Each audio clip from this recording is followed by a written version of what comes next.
revisar sus signos vitales. Muchísimas gracias, Presidenta, por esa aclaración.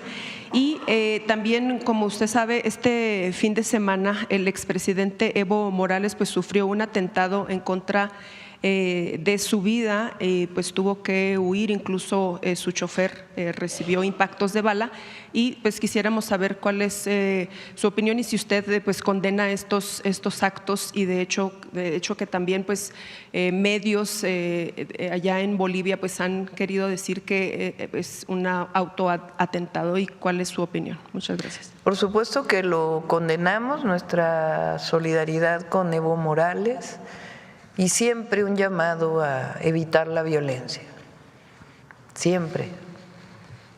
Que sea la paz y la definición política, la política está para eso, para evitar la violencia.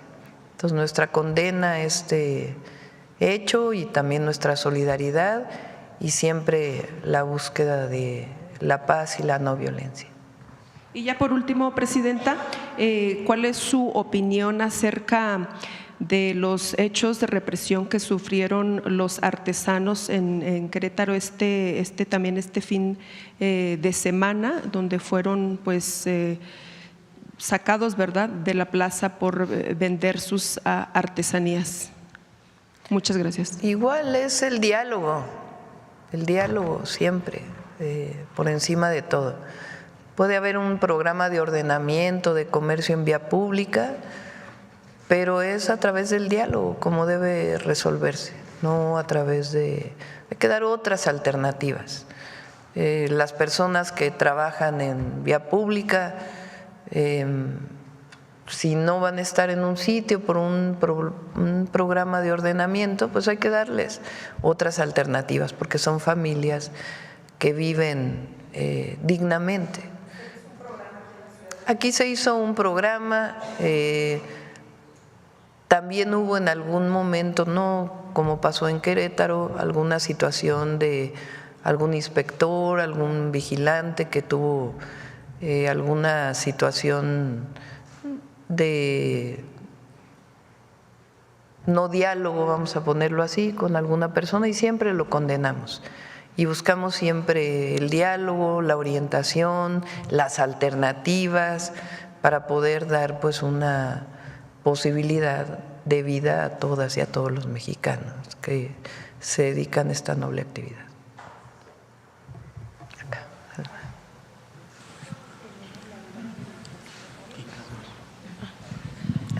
Ahora vamos a pasar la imagen del cuestionario para que se conozcan.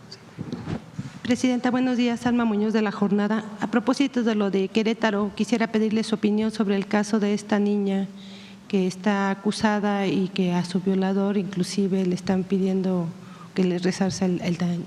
Sí, está en contacto Citlali con la familia, no estamos de acuerdo, y estamos en contacto con la familia para poder apoyar tanto legalmente como en lo que se requiera. ¿Fondo o qué es lo que pretenden? Pues el apoyo.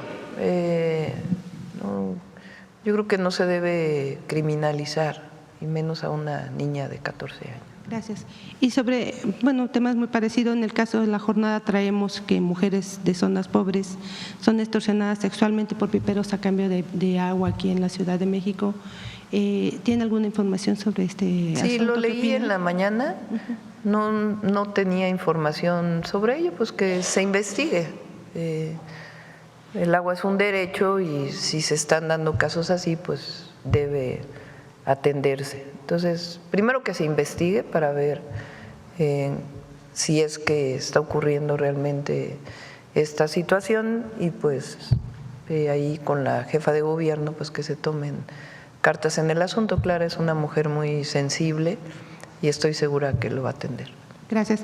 Y sobre los hechos de violencia ocurridos ahora en Mazatlán, ¿qué le informaron en el gabinete? Sí, Sinaloa tiene pues una situación especial, ustedes la conocen, producto pues de esta detención que hubo, que todavía se pide información que fue una detención en Estados Unidos a partir de un proceso que no está muy claro todavía, y se está atendiendo sobre todo con presencia y con inteligencia. El día de mañana es el informe de seguridad y se puede dar más información sobre el caso de Sinaloa y otras entidades de la República. La última pregunta de mi parte es su opinión sobre el regreso de Iberdrola al sistema mexicano eléctrico tras la aprobación de nuevas reglas para el uso de baterías de almacenamiento de energía. Se dice que con esto finaliza el litigio que con esta firma tenía el expresidente AMLO. ¿Qué información tiene? Vamos a presentar muy pronto el Plan Nacional de Energía. Con la reforma constitucional que estamos ya por firmar, puede ser el día de mañana o el miércoles, tiene que pasar ya pasó por los congresos, ya es mayoría, y tiene nada más que declarar constitucional el Congreso de la Unión para poder pasar a la firma para su publicación en el Diario Oficial de la Federación. Esta reforma constitucional es muy importante, es regresarle al pueblo de México, a Pemex y a Comisión Federal de Electricidad. Es hasta cierto punto una reversión de una parte de la privatización de Pemex y CFE que se sufrió con la reforma del 2013. Entonces, fortalecer a las empresas públicas como empresas públicas, porque con el nombre que le habían dado en la reforma del 2013 de empresas productivas del Estado, aunque formalmente eran del Estado, al hacerlas productivas y quitarles el nombre de públicas, hacían que solamente su regulación estuviera en el marco mercantil y que dejaran en realidad de pertenecer al pueblo de México. Entonces, una reforma muy importante. Eso no significa que no haya inversión privada. Esencialmente lo que se está planteando es fortalecer la empresa pública y que en particular en Comisión Federal de Electricidad esté a cargo al menos del 54% de la generación eléctrica. Así se planteó también por el presidente López Obrador. Hoy, con la compra que se hizo de las plantas de Iberdrola hace cerca de 3 años más o menos, ya el Estado produce 54% de la generación y queremos que se mantenga así, 54%, 46%. Entonces, para que, como la generación de energía crece, porque la demanda crece, porque va a haber más industrialización en el país y además todas y todos los mexicanos pues tienen acceso a la electricidad. Por cierto, en unos días se va a iluminar una de las comunidades que no tenía electricidad en Baja California Sur, gracias al trabajo de CFE. Pero queremos que todas y todos los mexicanos tengan acceso a la electricidad de manera económica, viable y de buena calidad, y además va a haber industrialización. No crece, San Juanico se llama. Si me voy a detener un segundo en esto. Hace mucho tiempo se pensaba que conforme crecía el PIB es pues una forma de medir la riqueza que genera un país, que conforme crecía la economía, la energía iba a crecer a la misma tasa. O sea, son 2 gráficas que iban a ir a la misma velocidad. Durante mucho tiempo se desarrollaron procesos de eficiencia energética, ahorro de energía, y entonces hoy se sabe que no necesariamente deben crecer a la misma velocidad, que puede crecer el PIB y la energía, si se usa más eficientemente, pues entonces crece, pero no al mismo ritmo. Pero de todas maneras va a haber crecimiento en la generación eléctrica. Eso significa que CFE, la empresa pública, pues debe todavía generar más electricidad y una parte de ella con fuentes renovables de energía, porque queremos que contamine menos e impacte menos en el cambio climático global. Y otra parte, el 46% que le toca a los privados, pues también va a crecer. ¿Cómo va a crecer? Esas son las reglas que estamos determinando. Hay una parte muy importante, porque antes se decía, si tienes fuentes renovables de energía y eres un privado, antes de la reforma constitucional que se acaba de aprobar y antes de que llegara el presidente López Obrador, si tienes energía, fuentes de energía renovable, y eres un privado, puedes entrar automáticamente a la red y además no pagas la red de transmisión. Esa era la regla. ¿Qué problema tienen las fuentes renovables? Que no siempre están funcionando. Como es solar, pues entonces cuando hay sol generan, cuando no hay sol no generan. La eólica, ¿qué problema tiene? Pues cuando hay aire genera, cuando no hay aire no genera, o cuando hay viento más que aire no genera. Entonces les llaman intermitentes. Pero el sistema eléctrico debe recibir una energía constante, porque si no, pues estas intermitencias generan problemas incluso técnicos. Entonces ahora se cambió la regla y se van a cambiar las reglas. No puedes entrar en cualquier momento, bajo cualquier circunstancia, porque incluso vas a generar problemas técnicos.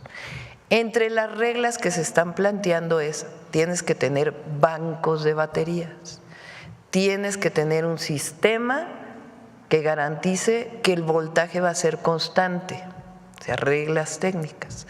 Esas reglas para el 46% lo está trabajando en este momento Comisión Federal de Electricidad y la Secretaría de Energía. No se han definido todavía, se están trabajando. Entonces, esta idea de que Iberdrola entra como entraba antes, pues no necesariamente. Sí va a haber espacio para la inversión privada, pero con ciertas reglas. Y esas reglas tienen que ver con la transmisión de electricidad, con que lo que entre al sistema sea, no genere problemas técnicos, vamos a decirlo así, y siempre la empresa pública, la que es del pueblo de México, va a garantizar que tenga el 54% al menos de la generación eléctrica. Vigilancia sobre empresas como Iberdrola y todas esas. Más que vigilancia, reglas claras, que le ayudan al privado y que le ayudan al sistema público y que le ayudan en general pues a la nación y al servicio público que todos recibimos. ¿Qué más? Acá por acá. A ver, vamos a poner el cuestionario que se está haciendo para que se conozca. A ver, en lo que lo ponen, adelante. Buenos días, doctora, Presidenta de la República, Secretaria Ariadna. Buenos días a todas y todos. Sósimo Camacho, de Luces del Siglo. Se ha dicho en semanas anteriores, a propósito de esta sentencia en contra de Genaro García Luna, pues sobre los saldos que generó este personaje en su paso por la vida pública. Se ha hablado de su paso por el narcotráfico, pero también de un esquema para extraer recursos públicos en las que no se había comentado, pero también habría que señalarlo, hasta periodistas en este esquema se encuentran también. Pero lo que no se ha dicho prácticamente nada son sobre los saldos sociales de la persecución que generó contra movimientos campesinos, contra movimientos estudiantiles, contra movimientos incluso de colonos y de trabajadores, porque Genaro García Luna se formó en el CISEN, donde se le enseñó que todo campesino que se organiza es sospechoso de su versión. En ese sentido, persiguió prácticamente de manera obsesiva a la organización campesina de la Sierra del Sur de Guerrero. Incluso sobrevivientes de la masacre de Aguas Blancas después fueron perseguidos por Genaro García Luna, a instancias incluso también de algunos empresarios poderosos que estuvieron, pues que fueron muy cercanos al propio Genaro García Luna. Hoy está preso todavía Antonio Barragán Carrasco, sobreviviente de la masacre de Aguas Blancas, integrante de la Organización Campesina de la Sierra del Sur, después de más de 24 años, 13 de los cuales los ha pasado sin sentencia. ¿Qué se puede hacer, Presidenta, para atender este tipo de saldos que todavía estamos viviendo en este país y que corresponden al periodo de Genaro García Luna? Sí, qué bueno que lo mencionas y lo vamos a revisar. Vamos a revisar este caso y otros casos. En efecto, durante ese periodo los movimientos sociales se asumían como criminales cuando eran producto de una injusticia. Entonces vamos a revisar el caso de Antonio Barragán y le voy a pedir a la secretaria de Gobernación que tome este caso. Muy amable, Presidenta. Y también en otro caso, precisamente saldos de este tipo, este fin de semana se cumplieron 13 años de una ejecución extrajudicial en contra de un tesista de la Universidad Nacional Autónoma de México, activista, él también estudiante de la Facultad de Filosofía y Letras, Carlos Sinué Cuevas Mejía. Se cumplieron 13 años de esta ejecución y de la cual no avanzan prácticamente ya las investigaciones.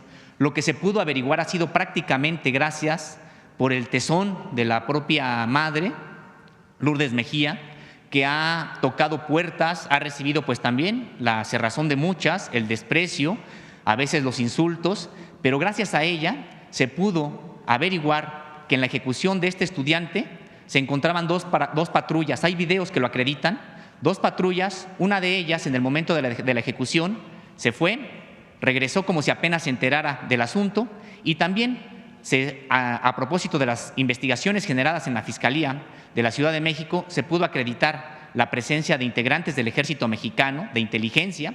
Se pudo acreditar también que este alumno había sido ya acosado al interior de la Universidad Nacional Autónoma de México por personajes vinculados pues al propio Ejército Mexicano. En ese sentido, comentarle, Presidenta, que las investigaciones ya no avanzan, se ha tocado prácticamente con pared, hay destrucción de pruebas, videos que la Universidad Nacional Autónoma de México dice que perdió o que quedaron obsoletos, bitácoras de policías que supuestamente se perdieron en una inundación, es decir, una serie de destrucción de pruebas que hasta el momento no avanza estas investigaciones. ¿Qué le puede decir usted a la señora Lourdes Mejía y a quienes están buscando justicia en este caso? Lo revisamos también. Voy a pedir a Rosa Isela que pueda entrar en contacto. Muy amable, muchas gracias. Gracias. A ver, por acá.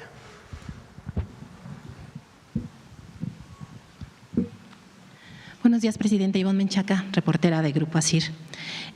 Preguntarle, este fin de semana hubo manifestaciones de juezas en la Ciudad de México y la ministra presidenta de la Suprema Corte, Norma Piña, pues alegó que hubo pues ataque en contra de las juezas que las encapsularon y que fue pues una violación a su libertad de expresión, en fin. Entonces, bueno, pues saber su opinión, Presidenta. Sí, ayer vi las fotografías en las redes sociales y le pedí, después salieron unos videos, pero se los pedí al gabinete, no sé si está por ahí el video.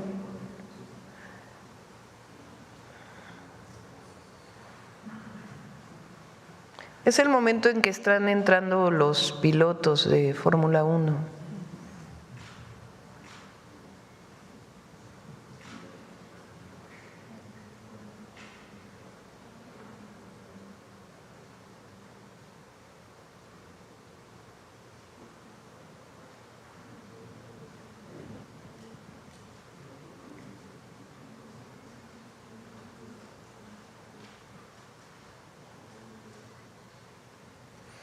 Entonces, si se fijan, es un momento en donde están entrando y después de inmediato es liberado el encapsulamiento, vamos a decir, es abierto el encapsulamiento.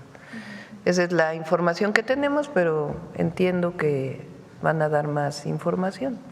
Entonces, se vio la foto, pero no se vio pues todo el momento.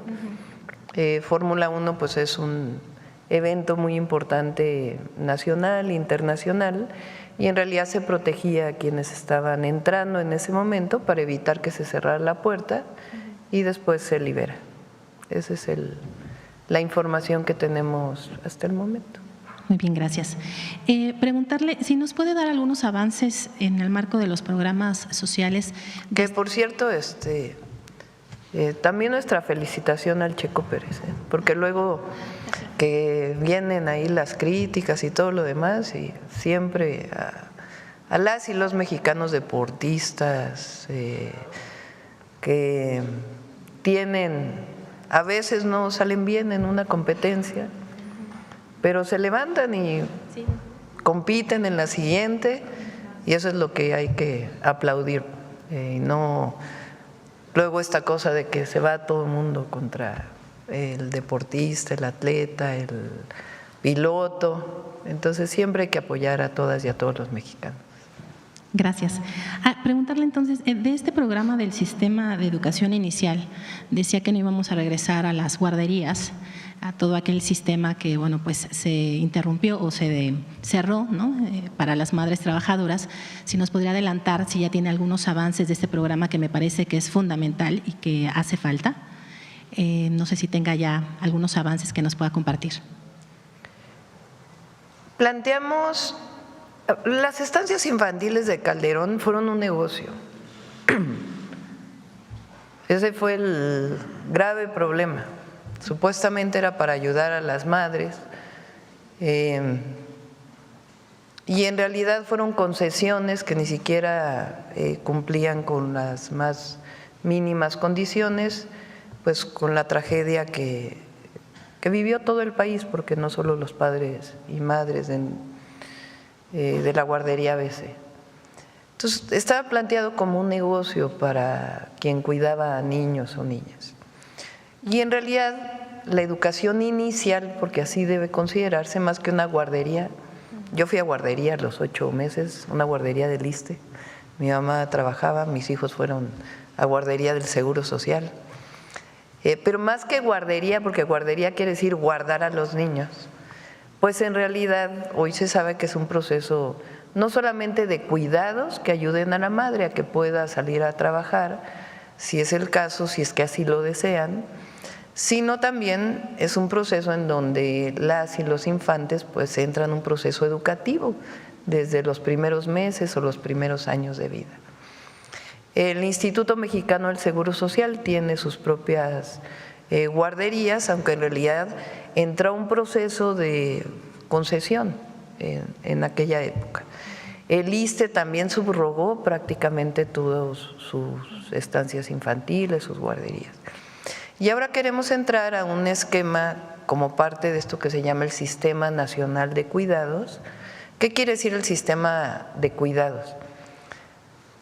Las mujeres nos hemos dedicado a los cuidados, que no debería ser solo así, porque la pareja, hay distintas parejas en nuestro país, pero la pareja, pues ambas deberían dedicarse a los cuidados, no solamente uno de la familia, para que pudieran compartirse el trabajo del hogar. Pero en general los cuidados han recaído en las mujeres. Cuidamos a los hijos, garantizamos que la casa esté bien, si alguien se enferma somos las mujeres quienes los cuidamos, si tenemos un hijo con discapacidad o algún familiar con discapacidad somos las mujeres las que los cuidamos, y es un trabajo difícil, complejo y en general poco reconocido y bueno, no está remunerado además. Entonces, este sistema de cuidados lo que busca es que el Estado pues pase también a generar las condiciones para que las mujeres podamos tener igualdad de condiciones. Si así lo deseamos, porque también hay quien dice, ahora van a obligar a que… No, es voluntario obviamente. Si una mujer tiene la necesidad o el deseo de salir a trabajar, aunque tenga hijos pequeños, pues que tenga la posibilidad de dejarlos en algún lugar bien cuidados, en una escuela. Este es un proceso porque requiere recursos, no lo podemos hacer de la noche a la mañana. Entonces lo que nos planteamos es que podamos atender en particular en el inicio a 2 poblaciones. Una es la población de mujeres que han trabajado en la maquila, en particular en Ciudad Juárez, porque hay una deuda histórica con las mujeres de Juárez por lo que se llamó en su momento las muertas de Juárez y esta vivencia que tuvieron las mujeres en Juárez, pues en realidad por la sola condición de ser mujeres. Y particularmente en muchas zonas fronterizas donde se abrió el trabajo para la maquila, se fueron familias, muchas mujeres, porque se empleaba o se emplea a las mujeres, y a veces las mujeres tienen hijos y no tienen dónde dejarlos, y los hijos a veces permanecen solos, muy pequeñitos en las casas. Entonces esa deuda histórica queremos cubrirla empezando por Ciudad Juárez. Entonces estamos trabajando con el Instituto Mexicano del Seguro Social y con el DIF para que a través de estas dos instituciones pueda trabajarse en distintos esquemas. Hay que hablar con las y los trabajadores del IMSS para poder generar nuevos esquemas de cuidados. Y las otras poblaciones muy vulnerables son las y los jornaleros agrícolas. Son quizás los más pobres del país. Son familias completas que viajan por temporadas, a veces del otro lado de la frontera, pero muchas veces dentro del país. Viajan de Oaxaca a Sinaloa o a otros estados de la República. Sinaloa es uno de los estados, pero no solo, inclusive en el propio Oaxaca hay quien contrata, o en el Estado de México o en otros lugares. Y a veces esas familias trabajan incluso con los hijos o no tienen en dónde dejar. Se ha avanzado un poco y se avanzó con el presidente López Obrador, pero hay que avanzar más todavía. Entonces, esas son las dos poblaciones que queremos atender con prioridad y al mismo tiempo ir desarrollando el sistema de cuidados, que si se fijan también la pensión adulto mayor puede considerarse como parte de un sistema de cuidados. El salud casa por casa también es parte de un sistema de cuidados, pero el apoyo a las mujeres en particular, para que podamos dejar a nuestros hijos e hijas en un lugar bien cuidados y que aprendan, pues es algo que tenemos que ir avanzando poco a poco. Ya para finalizar, Presidenta, la semana pasada una diputada de Morena, Julieta Vences, presentó una iniciativa de reforma al artículo 323 del Código Penal Federal para despenalizar el aborto a nivel nacional hasta las 12 semanas. Entonces, bueno, preguntarle su opinión y si apoyaría esta iniciativa. Ya decidió la Corte en este caso, yo lo he planteado. La Corte ya hizo una norma general para todo el país y ahí está pues la definición. Y ya cada entidad de la República, hay muchas entidades que han despenalizado, pero la Corte ya tiene una orientación en este caso.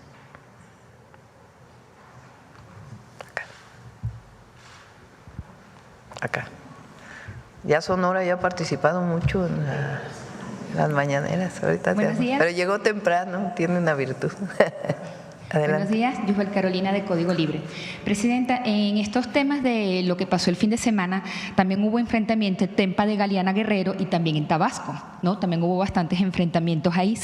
Y el Fondo Monetario, el Departamento de Hemisferio Occidental del Fondo Monetario Internacional habla de que si continúan estas violencias podría afectar mucho en la economía. ¿Qué le responde usted? No estoy de acuerdo. Hay una estrategia de seguridad que va a dar resultados. Como lo he planteado, no es de un día a otro. Ya se habló mucho durante el periodo del presidente López Obrador y hubo una disminución del número de homicidios en la tendencia, que es muy importante. Había este debate de si hubo más en general, pero es muy importante la tendencia. No es lo mismo que los homicidios vayan creciendo a que vayan disminuyendo. Y nosotros nos hemos comprometido que poco a poco van a ir disminuyendo los homicidios porque hay una estrategia y vamos a ir pacificando poco a poco al país en las zonas en donde todavía hay problemas de inseguridad y de violencia. En particular, Sinaloa es un caso especial por lo que ya conocemos, y hay otras entidades de la República donde se está atendiendo. Vamos a seguir informando sobre las acciones de seguridad, porque a veces solamente se ve el caso, pero no se ven, por ejemplo, las detenciones, no se ven las incautaciones de droga que se han estado haciendo y se ha estado trabajando de manera integral. Entonces, vamos a seguir trabajando y la economía de México está sólida. Hay siempre, y en particular ahora, estas situaciones de nuestro peso vinculadas también a lo que está ocurriendo en este momento en los Estados Unidos, pero la economía nacional está sólida y vamos a avanzar en seguridad. De igual manera, el candidato Donald Trump habló sobre el reciente asesinato de un veterano del ejército en Estados Unidos ocurrido la semana pasada, y él habla que de ser elegido pues enfrentará los cárteles, pero no informó cómo trabajará con su gobierno. ¿Qué le responde también a esto? A ver, coordinación. Siempre es, como lo hemos dicho, es coordinación sin subordinación. Coordinación, diálogo y trabajo conjunto para poder atender sobre todo los temas que nos competen a ambos. Particularmente el tema del fentanilo en Estados Unidos, pues es un tema de salud pública y que casi por razones humanitarias hay que apoyar. También es importante, en su momento lo planteó el presidente López Obrador y también creo que hay que plantearlo, es qué pasa del otro lado de la frontera. O sea, porque aquí hay delincuencia organizada, hay una estrategia, pero ¿qué pasa del otro lado de la frontera? ¿Cómo se vende el fentanilo en los Estados Unidos? ¿Qué pasa cuando hay droga que pasa del otro lado? ¿Que allá ya no hay cárteles? ¿Qué pasa con el recurso financiero de la venta de distintas drogas y en particular el fentanilo? Entonces es aquí, pero también es allá. ¿Y qué pasa también con las armas que pasan de Estados Unidos a México? Ahora lo que vimos de el caso de Tecpan en Guerrero, pues eran armas de alto calibre que vienen de allá. Entonces es algo que implica que tiene que haber coordinación, trabajo conjunto, siempre debe ser así, pero con soberanía, sin subordinación, sino con diálogos de alto nivel que nos lleven a avanzar en esta coordinación. Y por último, hablando de frontera, Presidenta, hay muchos migrantes que están en el limbo tras la decisión de Estados Unidos de no otorgar permiso a varias nacionalidades, Ciudad Juárez, Chihuahua y otros. Y esta cantidad de personas, sobre todo mujeres, están siendo víctimas de trata de personas. Las están maltratando, les están pidiendo dinero después de sus trabajos de explotación sexual que tienen por allá. También han sido víctimas del Instituto Nacional de Migración, que ya, bueno, no los atienden bien, pero esto creo que está muy fuerte, esto de parte de la migratoria. Usted ha hablado de unos ejes centrales para abordar esto, pero últimamente, ¿qué nos puede decir de esto? ¿Cómo abordarlo? Porque la cantidad de migrantes que ya hay en la frontera con esta decisión de Estados Unidos, pues está muy grande. Ha disminuido la llegada de migrantes a la frontera por una estrategia integral y también de repatriación, vamos a decirlo así, a los lugares de origen. Se llegaron a tener en diciembre del 23 al 24 el mayor número de migrantes en la frontera, y ahora con esta estrategia integral que nosotros le hemos dado seguimiento ha disminuido de manera importante. Hay trabajo con los gobiernos de Centro y Sudamérica para evitar la migración, y nosotros vamos a seguir insistiendo en el fondo, que es la atención a las causas. Necesariamente, por supuesto debe haber atención humanitaria, bienestar, tiene albergues muy importantes. Ariadna le da seguimiento personal a casos. Hace unos días me platicó de una mujer que lamentablemente tiene cáncer y la están atendiendo, cuidando en uno de los albergues. Es decir, hasta ese nivel de atención se tiene en los albergues de bienestar, en donde la propia secretaria tiene información de la situación que están viviendo y hay atención humanitaria. Y hay que seguir avanzando en ello, pero para disminuir la migración, atención a las causas. Y ese siempre va a ser nuestra narrativa, nuestra orientación, llegue el presidente Trump o la vicepresidenta Harris. Esa es nuestra política, de que debe atenderse las causas profundas de la migración, porque la gente no migra por gusto. La gran mayoría, habrá casos, pero la gran mayoría migra por necesidad.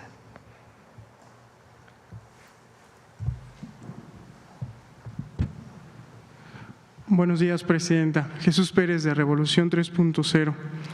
El mundo debe saber de la violencia, el narcoterrorismo y la destrucción de la democracia en México. Marco Cortés, este fin de semana, hablando de la doble vida de la que estaba hablando ahorita del PAN, mi primera pregunta sería, ¿cómo reacciona a este boletín de Acción Nacional? Y la segunda, hablando de la pacificación del país, ¿ha considerado pactar con el crimen organizado? Desde luego no en los términos en los que lo hizo Genaro García Luna, sino como lo propuso un diputado de Morena, Manuel Espino, no sé, amnistía, focalizar algún diálogo con algunas células, no sé. Es la primera pregunta. Sí. En el primer caso, pues hay mucha hipocresía, ¿no? El PAN, el general, el conservadurismo es muy hipócrita, porque no dicen nada de García Luna y dicen que ahora hay narcoterrorismo. Y ya habría que leer exactamente lo que quiere decir en las legislación internacional y nacional, lo que eso significa, que no tiene nada que ver con lo que está pasando. De hecho, ellos lo dicen porque lo que buscan es intervención. O sea, de ese tamaño es su falta de amor a México. Son como los conservadores del siglo XIX que fueron a llamar a Europa para que hubiera un emperador, Maximiliano. Es lo mismo. Entonces, nosotros tenemos estrategia y vamos a dar resultados. Se va a ir viendo poco a poco. Y tiene que ver con atención a las causas y con disminuir la impunidad. Son los dos ejes centrales. Pero no dicen nada. Bueno, sí se andan peleando, ¿verdad? Unos reivindican a García Luna y otros no. Que resuelvan ahí sus problemas internos. Pero hay mucha hipocresía. A ver, atender a las causas quiere decir apoyar a la gente humilde. Que por cierto también dijeron que nosotros decíamos que la pobreza la estábamos equiparando a la delincuencia. Falso, falso, falso. No tiene nada que ver. Pero sí tenemos que atender a un joven que puede acercarse a una banda delictiva como una opción, cuando en realidad pues no es una opción. Entonces hay que atender las causas. Y ellos votan en contra de los programas sociales. Ahora sí, de nuevo mostraron lo que son. Entonces son dos proyectos de nación, dos muy distintos. El de la corrupción, el de los privilegios, el de la represión, el del intervencionismo, el de la guerra contra el narco, que es la derecha, y otro proyecto que es el que representamos nosotros y el que la mayoría del pueblo de México quiere. Se mostró el 2 de junio. que es el de por el bien de todos, primero los pobres, es el de la construcción de la paz, es el de la democracia, es el de las libertades, es el del respeto a la vida, es el del amor al prójimo, es el creer que la felicidad no viene del dinero, del poder, sino viene de el estar bien con uno, el estar bien con los demás. Es el del humanismo mexicano frente al neoliberalismo, frente a la corrupción. Son dos proyectos. Entonces, esos dos proyectos, afortunadamente el pueblo de México hoy es muy consciente y lo que quiere pues es seguir construyendo sobre la base de la fraternidad y no del odio. Es el odio de ellos frente al amor del pueblo. Son dos proyectos. Entonces, ellos van a seguir en lo mismo y nosotros construyendo una patria digna, solidaria, fuerte. Entonces, ese es la disputa. Nada más que ahora, pues la mayoría del pueblo está consciente de que lo que quieren no son dádivas en la época de elecciones, sino derechos. Esa es la gran diferencia. Entonces, pues ellos van a seguir con eso. ¿Y la otra pregunta era? La propuesta del diputado Manuel Espino de entablar un diálogo. Nosotros no vamos a negociar con delincuentes. Nosotros vamos a seguir construyendo paz, atendiendo las causas y con cero impunidad. Siguiendo en el mismo tema, este fin de semana también trascendió un editorial de Desde la Fe, a una semana del homicidio de Marcelo Pérez en Chiapas, y bueno, ha habido varias expresiones, la ONU, el Papa Francisco, incluso el Departamento de Estado, pero destaco esta porque Carlos Aguiarretes, quien es el que está detrás de esto, de la Arquidiócesis Primada de México, reprochó que ya se habían hecho denuncias que no se atendieron al sacerdote, pero insistió en que se deben exigir acciones efectivas y sentencia con esta frase: la violencia ya no se aguanta. ¿Qué le responde a la Iglesia Católica? Bueno, yo creo que todos estamos consternados por el asesinato del padre Marcelo Pérez y ya hay una detención y se sigue investigando y vamos a seguir trabajando en ello. Repito, con dos políticas distintas, no vamos a regresar a lo de antes porque no llevó a nada. De hecho, aunque digan lo que digan, la guerra contra el narco lamentablemente sigue teniendo parte de sus consecuencias hasta ahora. Y en último tema, esta semana, el 31 de octubre, se cumple la fecha para integrar los comités de evaluación para la selección. Ya estamos trabajando en ello. ¿Ya tiene los perfiles? ¿Nos puede adelantar algunos nombres? No, todavía no. Ya lo voy a presentar esta semana. Recuerden que tenemos que presentar a 5 personas reconocidas que son los que van a seleccionar a las personas que van a participar en la elección de jueces, de las y los jueces, magistrados y ministros. Lo mismo tiene que hacer el Congreso, 5, y lo mismo tiene que hacer la Corte, presentar a 5. Y a partir de ahí vamos a abrir canales públicos para que sea muy transparente el proceso. Se va a abrir una convocatoria, se va a dar a conocer quiénes se inscribieron, quiénes pasaron la primera prueba, que es que realmente cumplan con los requisitos que están establecidos en la Constitución.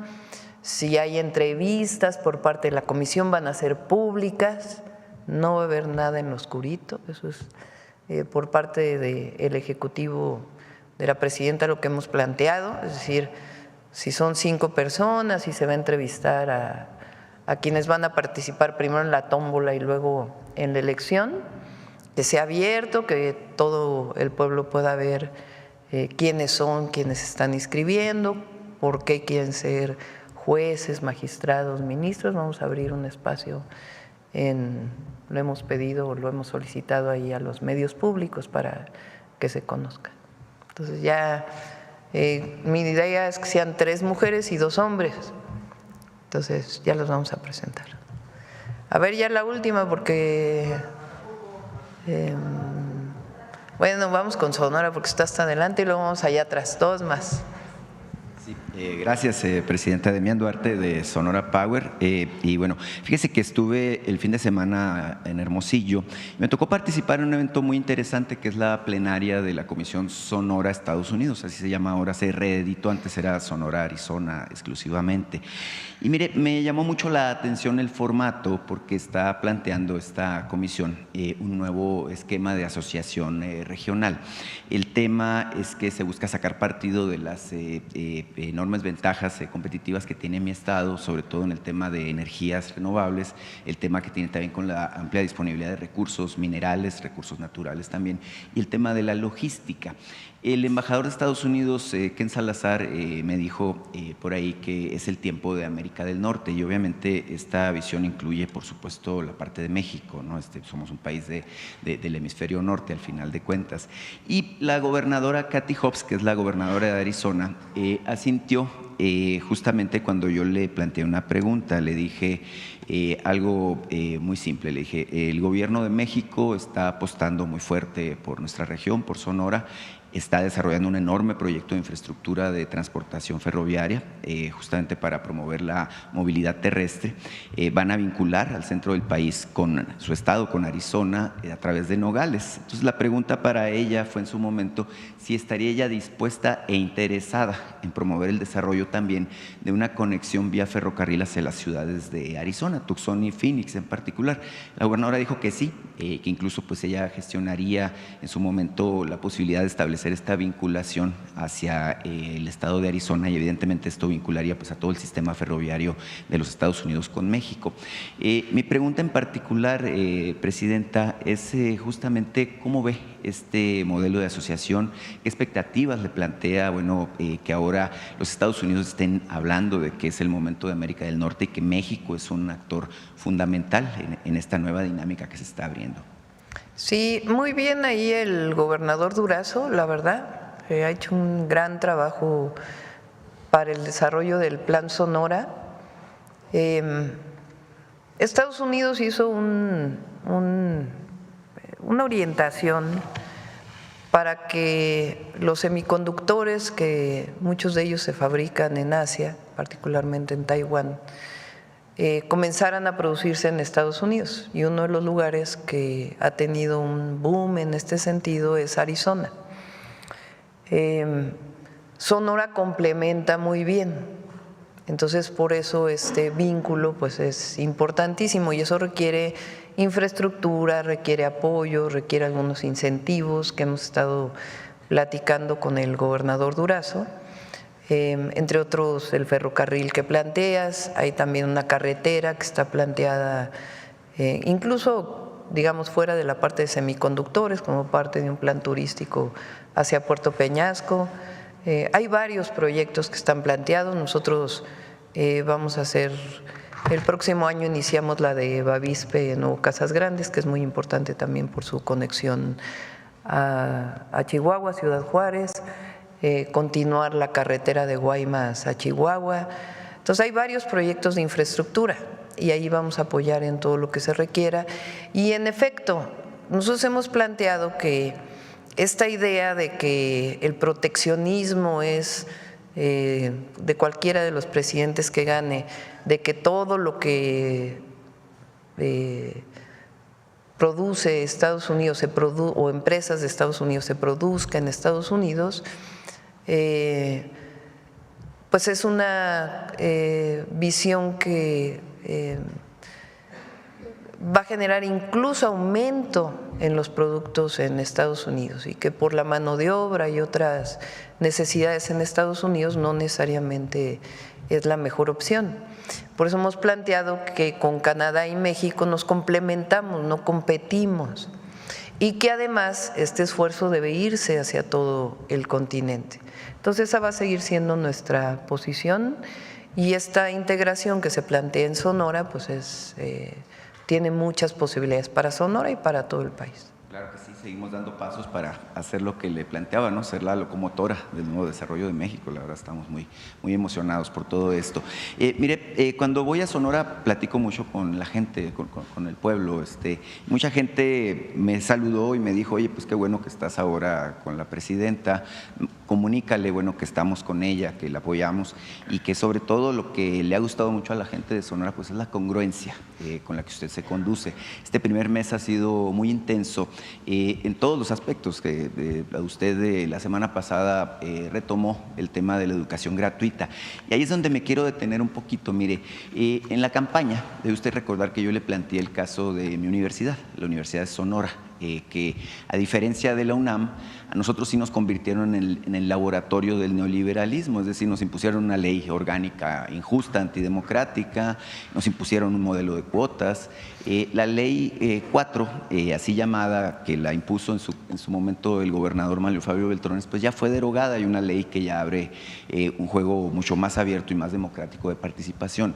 El gobernador Durazo la impulsó. Lamentablemente sí persiste el modelo de cuotas en la Universidad de Sonora. Mire, en la universidad hay 37,000 estudiantes, una universidad bastante grande, y los que estudian en la Universidad de Sonora están obligados a pagar 700 pesos de inscripción, 500 pesos por cada materia, cada semestre, y es un asunto, bueno, que obliga a muchos jóvenes a tener que estudiar y trabajar, a pesar de que incluso hay un sistema de becas importante impulsado por el gobernador.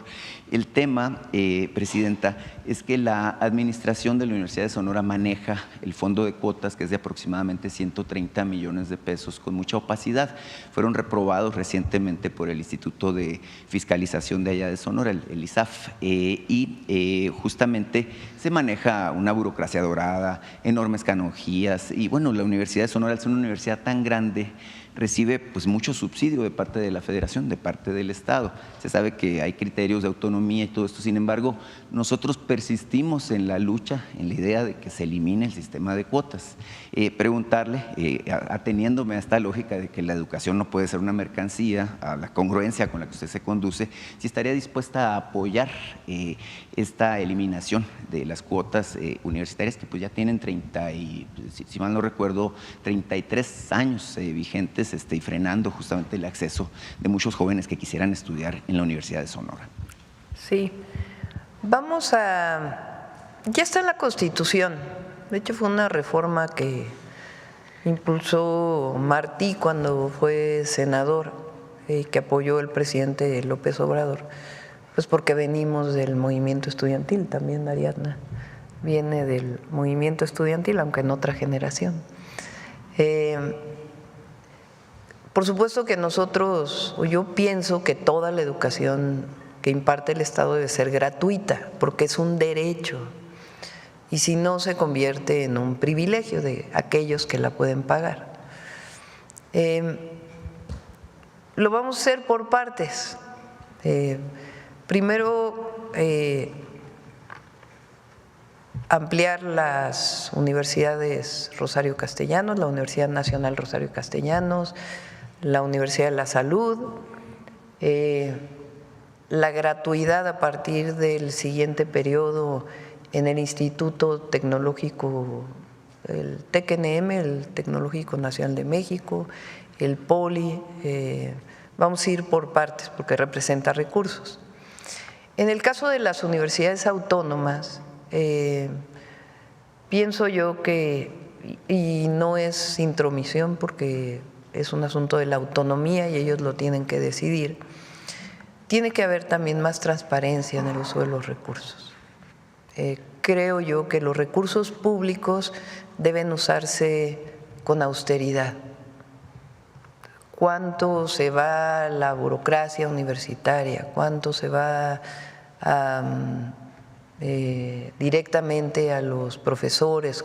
¿Cuánto a las actividades sustantivas, docencia, investigación, difusión de la cultura. Porque hay universidades, y repito, depende de la autonomía, es un asunto de ellos hacer sus propios mecanismos de austeridad republicana. Esa es mi opinión. Entrar a un proceso también pues de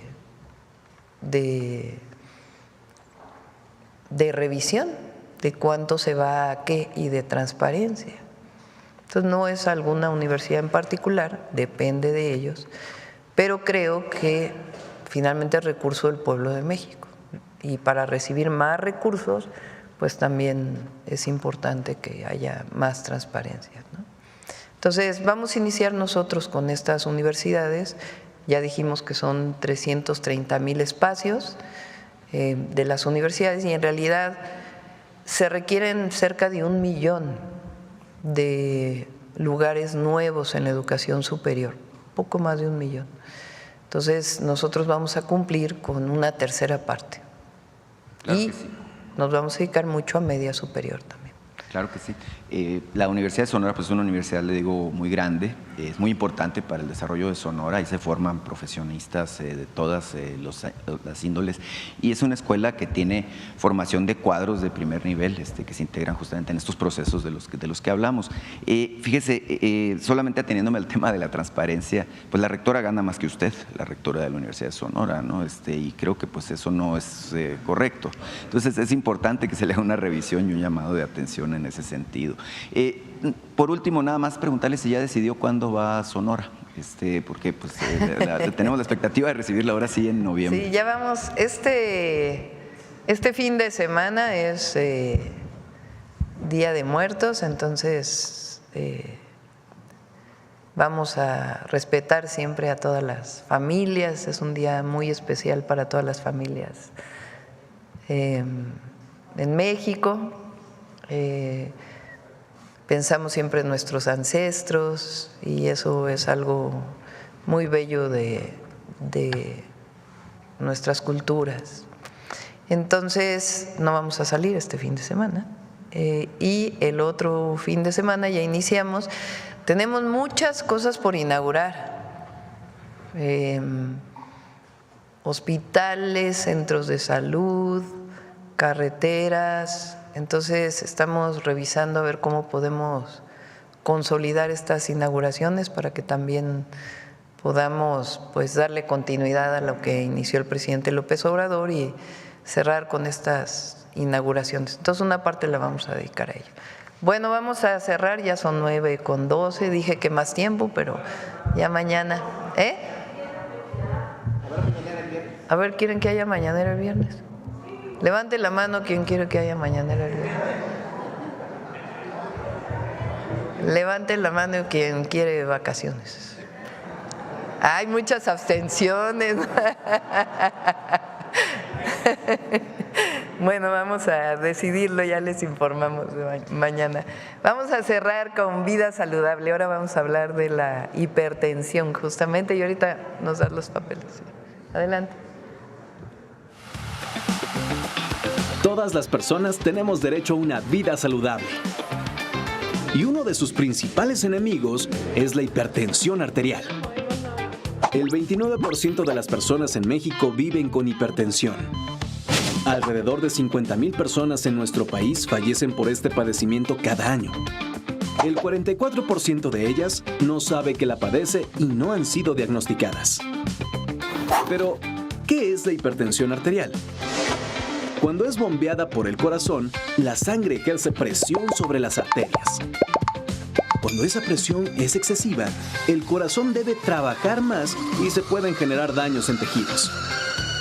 Estos efectos pueden ser dolor de cabeza intenso, mareos, hemorragias nasales, zumbido de oídos, visión borrosa, dolor en el pecho o tener los tobillos hinchados. Si la hipertensión no es tratada a tiempo, puede tener consecuencias fatales, como infartos, insuficiencia cardíaca, embolias y daño cerebrovascular, falla de riñones y problemas de visión. ¿Y cómo podemos prevenirla? Come frutas y verduras. Bájale a la sal, grasas saturadas, alcohol y alimentos procesados. Toma al menos 8 vasos de agua simple. Haz más ejercicio y mantén un peso corporal moderado. Comparte esta información, cuídate y cuida a las demás personas, porque la vida saludable está al alcance de todas y todos. Alimenta bien tu vida.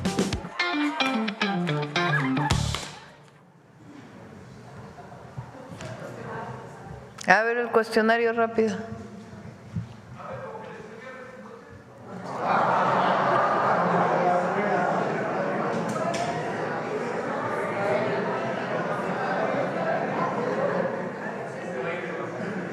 No, yo voy a estar aquí trabajando. A ver, ¿quieres muy rápido para terminar? Gracias, buenos días. ¿Qué se pregunta en el cuestionario? Bueno, se recuperan los datos personales del adulto mayor, de la persona con discapacidad y en su caso de quien lo cuida. Tomamos algunos datos de la vivienda, si es propia, si es rentada y demás, porque la Secretaría de Desarrollo Urbano nos pidió poder tener esta información para un posible, de quienes detentan hoy la vivienda, principalmente los mayores, son quienes son los titulares, por eso se puso lo de la vivienda, que es lo que anda circulando en los WhatsApps. Educación, qué nivel educativo tienen, el ingreso económico, las relaciones familiares y red de apoyo, si la familia los visita, si están solos. Hemos encontrado un número importante de personas solas en estado de abandono y eso es una tarea importante que vamos a realizar. Ocio y esparcimiento, ¿no? Si hace ejercicio, si no lo hace, violencia y discriminación, si tienen si han vivido este proceso en su familia o en la comunidad. Y todo el tema de salud, antecedentes de salud, ya saben lo que se pregunta, si la familia ha tenido ciertas enfermedades, sobre las vacunas que se ha puesto en el último año, sobre las enfermedades que padece, estudios clínicos que se haya hecho o que necesite y no se haya podido realizar, cuántas visitas al médico en determinado periodo anterior, qué medicamentos toma, si vive con discapacidad, cómo se alimenta, si toma agua y demás sobre los alimentos, si hace actividad física y sobre la salud emocional. Y bueno, ya se les pide una identificación oficial y su CURP. Eso es lo que se está preguntando en el cuestionario y los servidores de la Nación llevan un formato y regularmente está la familia apoyando las respuestas y quienes están solos nosotros también les auxiliamos en poder darnos las respuestas que buscamos en el cuestionario. ¿Es cuánto, Presidenta? Gracias. Va a ser reuniones internas hoy. Muchas gracias a todos y a todas. ¿Sí? ¿Saludas a Paulina? Pau. Gracias a todos. Buen día.